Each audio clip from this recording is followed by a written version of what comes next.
Assalamualaikum warahmatullahi wabarakatuh. Perkenalkan, nama saya Rian Nurmega, mahasiswa program Pasca Sarjana Ilmu Komunikasi Universitas Paramadina. Video ini saya buat sebagai pemenuhan ujian tengah semester mata kuliah Komunikasi Politik di Era Digital. Salah satu yang akan saya bahas dalam video ini yaitu mengenai berita putusan MK tentang batas minimum usia calon presiden dan calon presiden tahun 2024 yang akan saya kaitkan dengan teori agenda setting, framing, dan priming di komunikasi. Apa saja yang disajikan media sebenarnya bukanlah realita, namun realita yang sudah dikonstruksikan. Konstruksi media ini disebut juga sebagai agenda setting, yaitu bagaimana suatu media memilih isu yang akan ditonjolkan untuk mempengaruhi halayak. Dan menurut para ahli, salah satunya Megham dan Shaw, mengatakan bahwa agenda setting adalah kemampuan media untuk mempengaruhi perasaan masyarakat tentang suatu topik yang dianggapnya penting. Mengapa saya mengambil media tentang putusan MK ini?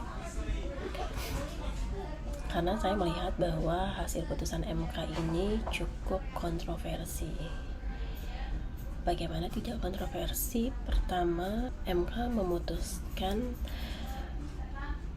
perkara nomor 90/PUU/XX1/2003 terkait dengan usia minimal calon presiden dan wakil presiden pada Undang-Undang nomor 7 tahun 2017 tentang pemilu di waktu yang sangat dekat dengan batas waktu pencalonan. Dan cukup menjadi perhatian itu, saya melihat bahwa mengapa media mengambil ini adalah sebagai salah satu bentuk evaluasi moral terhadap peran MK dan bagaimana hukum Indonesia bekerja saat ini dan kedepannya. Kalau kita melihat putusan ini sendiri, mungkin kita menjadi banyak pertanyaan.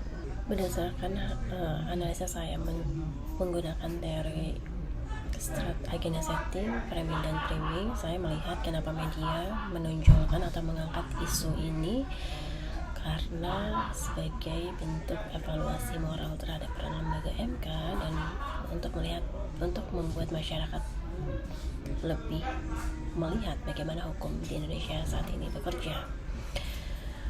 Yang pertama adalah perkara ini diputuskan menjelang MK yang seharusnya menjadi lembaga yang mewadahi persoalan masalahan hukum tanpa melibatkan politik, cuma karena hasil dari putusan ini yang dimana ketua MK adalah paman dari seorang cawapres yang akhirnya dapat mencalonkan diri atas hasil putusan ini, dapat merubah paradigma dari masyarakat terkait peran dari MK ini sendiri. Jadi saya melihat bahwa semua yang disampaikan media saat ini adalah untuk mencoba mengajak kita masyarakat untuk menilai bagaimana peran lembaga yang seharusnya menyelesaikan secara hukum, tidak terlibat dalam politik, namun ternyata kondisinya terbalik. Kemudian jika melihat menggunakan teori two-step flow, saya melihat bahwa isu ini cukup menjadi kontroversi sehingga cukup menarik perhatian banyak pihak. Salah satunya adalah pakar hukum dari UGM yaitu Zainal Arifin Mukhtar. Dia berbicara di dalam salah satu diskusi yang tema mengenai tentang mau dibawa kemana demokrasi kita ini. Ia berpandangan tentang putusan MK ini. Saya melihat dari sisi karakteristik opini leader, dia cukup memiliki kompetensi untuk mengomentari isu ini karena keahliannya pada bidangnya. Dia juga adalah orang yang sering berbicara dan menulis tentang isu politik itu sendiri. Melihat isu yang cukup kontroversi ini, ada salah satu universitas yang membuat diskusi dengan tema mau kemana demokrasi kita.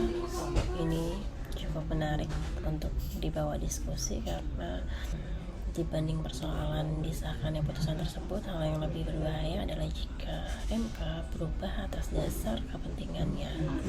Karena kita ketahui pembentukan MK pada dasarnya ditunjukkan untuk mewadahi persoalan politik agar diselesaikan secara hukum. Namun kondisinya yang saat ini justru berbalik. Putusan yang baru disahkan disebut-sebut memperlihatkan bagaimana MK sangat dipengaruhi oleh politik. Kebijakan publik yang berkaitan dengan proses demokrasi ditentukan oleh orang yang tidak dipilih secara demokrasi. Ini juga cukup menarik. Hukum dan politik seharusnya tidak boleh dicampurkan dengan kepentingan politik. Ini tidak berdampak pada pemilu tahun depan, tapi orang akan beranggapan bahwa konstitusi dikuasai oleh publik. Sekian, terima kasih.